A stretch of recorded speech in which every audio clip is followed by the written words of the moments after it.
नमस्कार मित्रांनो, स्वागत आहे तुमचं स्टार बायोग्राफी हब या आपल्या यूट्यूब चॅनलमध्ये. ठरलं तर मग मालिकेतील प्रिया म्हणजेच अभिनेत्री प्रियंका तेंडुलकर. मराठी टेलिव्हिजन विश्वात गेल्या काही वर्षात ज्या मालिकेचा आणि ज्या पात्राचा प्रचंड दबदबा राहिला आहे ती मालिका म्हणजे स्टार प्रवाहावरील ठरलं तर मग. या मालिकेने TRPचे अनेक रेकॉर्ड्स मोडीत काढले. मालिकेत जितके प्रेम सायली आणि अर्जुनच्या जोडीला मिळाले तितकंच किंबहुना त्याहूनही जास्त तिरस्कार आणि चर्चा ज्या पात्राने गोळा केली ते पात्र म्हणजे प्रिया. खोट्या ओळखीच्या जोरावर सुभेदार आणि किल्लेदार कुटुंबात स्थान मिळवणारी, प्रेक्षकांच्या डोक्यात जाणारी पण अभिनयाच्या बाबतीत थक्क करणारी ही प्रिया म्हणजेच खऱ्या आयुष्यातील गुणी अभिनेत्री प्रियंका तेंडुलकर.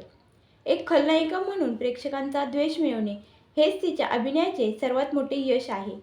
आज आपण प्रियंकाचा ललित कला केंद्र पुणे ते टेलिव्हिजनची टॉपची खलनायिका बनण्यापर्यंतचा प्रवास पाहणार आहोत. प्रियंका तेंडुलकर ही मूळची मुंबई पुण्याची असून तिचा जन्म आणि शिक्षण महाराष्ट्रात झाले.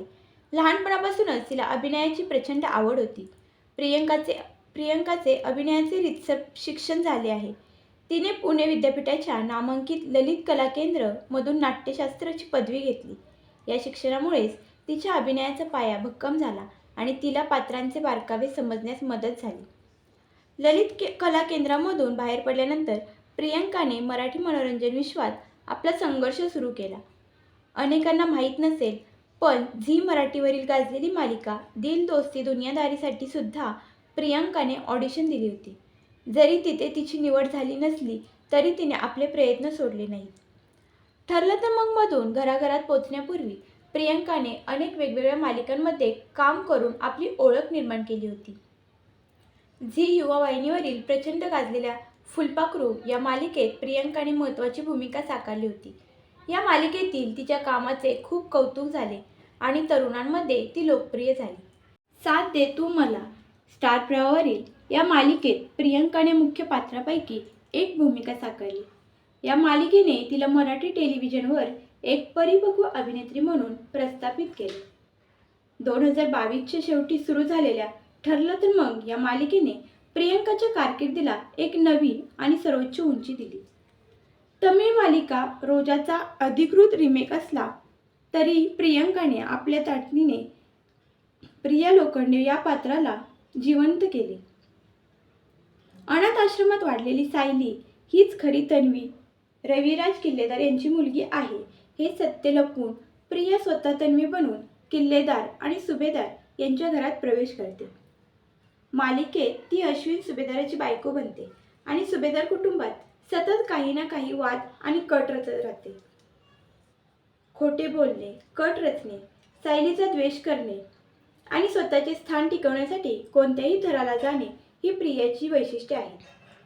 सध्या 2026मध्ये ठरलं तर मग मालिका एका अत्यंत रोमांचक वळणावर आहे. अर्जुन आणि सायलीसमोर प्रियाचे सर्व कारनामे उघड झाले आहेत. कोर्टाने तिला जन्मठेपेची शिक्षा देखील सुनावली आहे. तुरुंगात जाण्यापूर्वी प्रियाने ती अश्विनच्या बच्चे कंपनीची आई होणार असल्याची बातमी देऊन सुभेदार कुटुंबाला धक्का दिला आहे. प्रियाचे सत्य समोर आल्यामुळे प्रियंका तेंडुलकर ही मालिका सोडणार अशा चर्चा सोशल मीडियावर रंगल्या होत्या. परंतु स्वतः प्रियंकाने एका मुलाखतीत स्पष्ट केले की प्रियाचा ट्रॅक संपलेला नाही, कारण ती अजूनही अश्विनची कायदेशीर पत्नी आहे आणि या नवीन ट्विस्टमुळे तिचे पात्र मालिकेत कायम राहणार आहे. नकारात्मक भूमिका साकारणे सोपे नसते. प्रेक्षकांनी पात्राचा राग करावा पण अभिनेत्रीच्या कामाची दाद द्यावी असे काम प्रियंकाने केले आहे. तिचे डोळे आणि चेहऱ्यावरील हावभाव क्रूर आणि धूर्त प्रिया अचूक दाखवतात.